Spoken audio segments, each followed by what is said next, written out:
What's up, guys? It's David with 915 Web Design. When we create a website for somebody, we like to use WPForms, our trusted form builder, when creating a WordPress website. In this video, I'm going to show you how it is that you can retrieve the contact information that has been submitted by users on your website using WPForms. It's really easy to do. All you need access to is to the back end of your website, and a few clicks later with WPForms, you can have access to that information. Let me show you how to do it. Go into the back end of your WordPress website. Here, you're going to see a panel on the left side.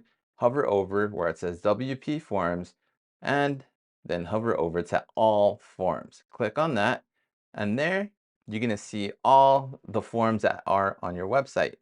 If you click where it says Entries, there you'll be able to see the contact information that has been submitted by people on your website. Now, you might be wondering what type of information is being saved when somebody submits. If you click on the actual form, I'm doing so here, there, you're going to see the form itself. And you can see here that we have two mandatory fields for that form there. It has a name and the email. I hope this information is useful for you.